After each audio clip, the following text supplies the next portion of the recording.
Welcome to the Screw the System channel. I'm Joe Barnes, and in today's video I'm doing a reaction to the Manhunt Unabomber series on Netflix. Now this first came out in 2017, so I'm a little late to the party, but I've recently watched the whole series and been blown away by how thought-provoking it was, how well made it was, and some of the issues that came out of it that I feel I want to discuss today. So before I get into those, let me just give you a quick background into the story. The Unabomber was a man called Ted Kaczynski, and he operated from 1978 to around 1993 or 1995.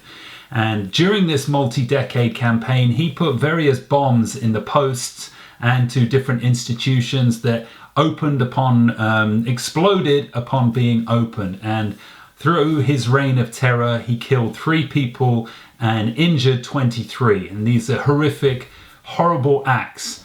Now, this series focuses on the FBI's attempts to discover him, find him, then apprehend him, and eventually get him to plead guilty to these charges. Now, the person who is trying to track him, the main agent, is called Agent Fitzgerald. He's working for the FBI, and he is pioneering something called linguistics, forensic linguistics. This means he is able to use the Unabomber's letters, his manifesto that he releases, and look at his style of writing and choice of words to find a match for who this person might be. So if you've got his manifesto on the one hand and you've got personal letters he's written on the other, it's possible to trace the writing styles and the choice of words to therefore give them some kind of clue as to who the Unabomber might be. Because the FBI, up until this point, we joined the program at around 1995, up until that point they've been unsuccessful at tracking this man, and he's launched multiple bombs in his campaign of terror. Now, as we dig deeper into the story, it's not just a case of good guys versus bad guys, it's multi-layered, and as a result of that, some of the issues that it puts forward, I really felt it was appropriate for my channel, Screw the System, to discuss.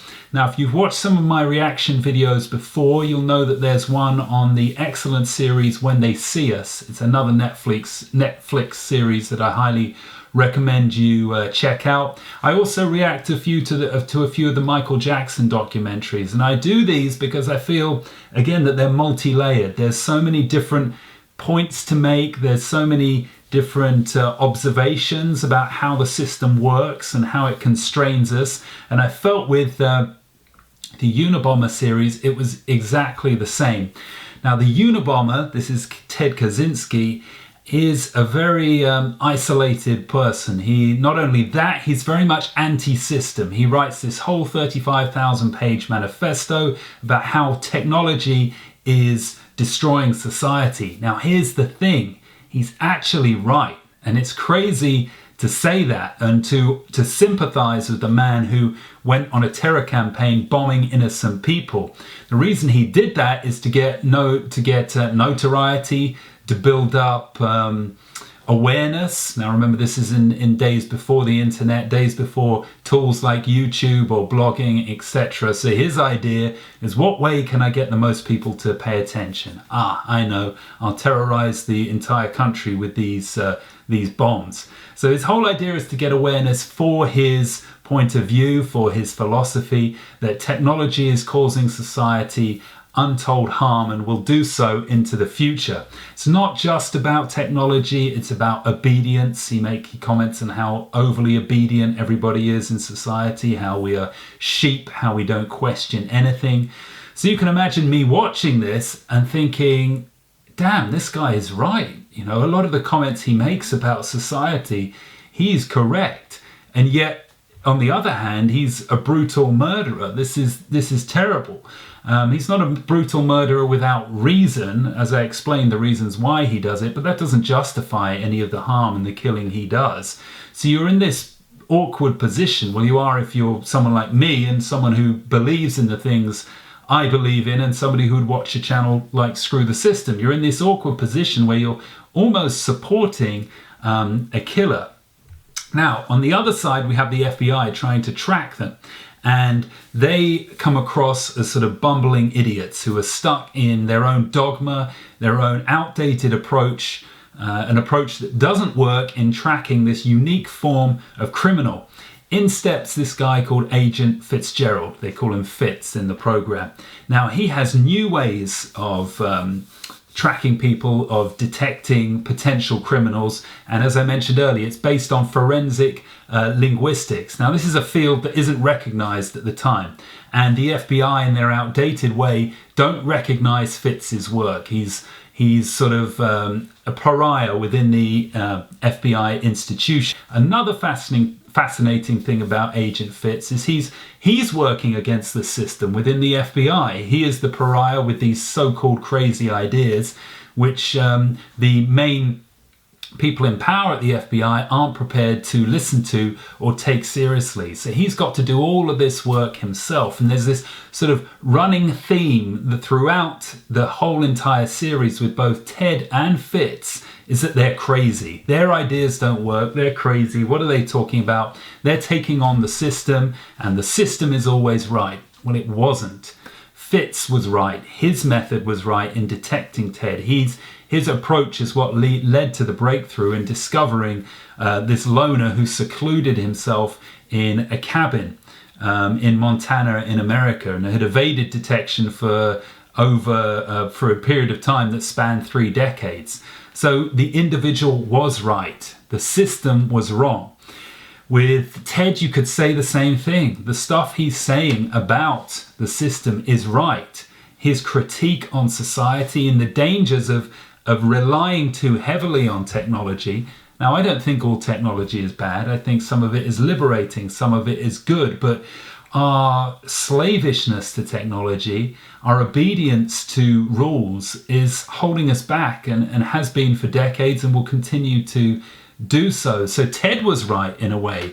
It's just the way he went about it was wrong. And that's the thing I want everybody who's watching this channel, and I don't by any stretch of the imagination think that any of my viewers is going to go out and bomb people or commit any kind of terrorist acts. But the point here is Ted had hatred in his heart. His hatred for the system completely consumed him. Now, he wasn't wrong in what he was saying. He was in fact right, and he had a very powerful message for perhaps millions of people to listen to. But because he let hatred consume him, he couldn't push his message out in any other way but a hateful way. Now, if you're like Ted and you're like me, and I'm not indicating that I'm a terrorist or that you're a terrorist, just that you're fed up with the system and you dislike it, the number one or one of the most important things you've got to remember is you can't let hatred consume you. You have to spread your message with love. It can't be with hatred. It's got to be with a love for humanity, even though you're pulling your hair out sometimes at some of the stuff that goes on within our system. Now, towards the end of the series, we see what turned Ted into the terrorist and the monster that he became. He was an outsider at school. He was super intelligent. I think he had an IQ of over 160. And because of that, he was put 2 school years above at his school. And this isolated him even more. He went to Harvard University at the age of 16. He was outstanding in his schoolwork and an outstanding mind and intellect. But then when he was at Harvard, he had these experiments run on him by a man he trusted, a professor that he trusted, who was doing experiments for the MK Ultra program, which was part of the CIA and their brainwashing and their mind controlling attempts. And this screwed Ted up so much that that is what gave rise to the hatred in his soul. So, interesting series, because you're supposed to have the bad guy, which is Ted, but when you really look deeper into it, who are the real bad guys? And again, the system reveals itself. It's the system within the FBI which are the bad guys, which are halting back progress, which are stopping Fitz doing his work.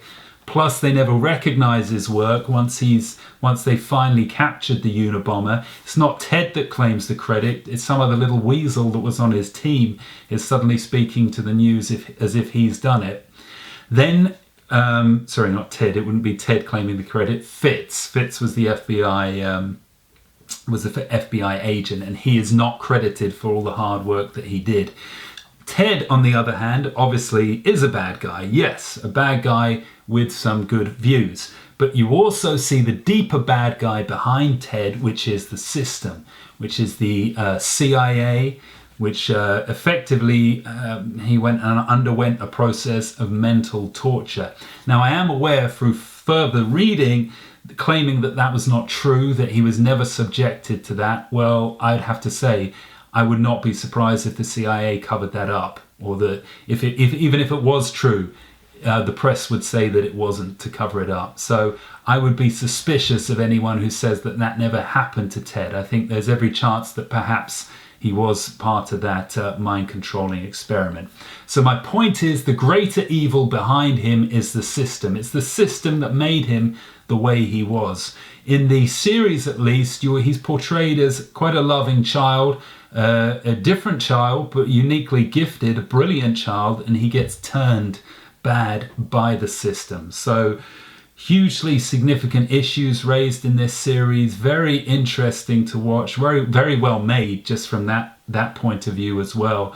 You will not be wasting your time by checking this out. So check it out if you have the time. Also check out my other reaction videos if you're interested. If you like these kind of videos, you should find some other interesting subjects there. There is a playlist, I think. So if you go to my page, check out my reaction video playlist. You should be able to get up to date with that there. Thanks again for watching, and I'll see you in the next video.